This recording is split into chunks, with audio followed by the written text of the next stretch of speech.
வணக்கம் பிரதர், இன்னைக்கு என்ன பார்க்க போறோம்னா 6GB NVIDIA கிராபிக்ஸ் கார்டோட பாத்தீங்கன்னா MSI கேமிங் லேப்டாப். ஸோ கேமிங்னா கேமிங் மட்டும் கிடையாது, உங்களுக்கு வந்து சிவில் சப்போர்ட்டான work plus gaming plus editing எல்லாத்துக்குமே சப்போர்ட் ஆகுது. ரெண்டரிங் முதற்கொண்டு எல்லாத்துக்குமே சப்போர்ட் ஆகும். ஸோ அந்த லேப்டாப் தான் பார்க்க போறோம். ஸோ நண்பர்களுக்கு இந்த லேப்டாப் தான் தேவைப்பட்ட வாங்கிக்கலாமா. இந்த லேப்டாப்ல பார்த்தீங்கன்னா ஒரே ஒரு குவான்டிட்டி தான் வந்திருக்கு. ஸோ லேப்டாப்போட லுக்கு தான் நண்பர் காட்டிட்டு இருக்காப்ல. லேப்டாப் லுக் லைக் பார்க்கறதுக்கு ரொம்பவே நீட்டாக இருக்குங்க. ஸோ கீபோர்டு பார்த்தீங்கன்னா நமக்கு RGB கீபோர்டு பேக்லைட்டோட வந்திருக்கு. Full HD display. ப்ராசர் பார்த்தீங்கன்னா நமக்கு இன்டெல் கோர் i7ல 8th generation 16 GB RAM DDR4 32 GB வரைக்கும் சப்போர்ட் ஆகும். 512 GB NVMe SSD. Battery backup பார்த்தீங்கன்னா 4 hours நிற்குங்க.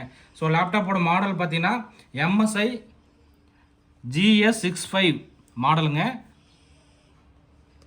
பர்ஃபார்மன்ஸ் உங்களுக்கு காட்டிடுறேன். ப்ராசர் பார்த்துடலாங்க. இன்டெல் கோர் i7ல 8th generation 2.2 GHz speed. Core பார்த்தீங்கன்னா 6 கோர் ப்ராசருங்க.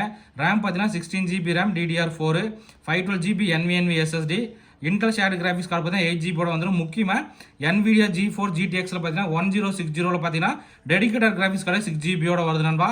ஸோ இந்த லேப்டாப்போட ப்ரைஸ் நம்ம தரது பார்த்தீங்கன்னா 37,500 தரோம். இதுவே ஸ்டூடெண்ட்டாக இருந்தீங்கன்னா நீங்கள் 1000 rupees டிஸ்கவுண்ட் பண்ணி 36,500 எடுத்துக்கலாம். ஒரு குவான்டிட்டி தான் இருக்குது. எந்த அளவுக்கு குயிக்காக புக் பண்ண முடியுமோ பண்ணிக்கலாம். ஓகே நண்பா, தேங்க்யூ.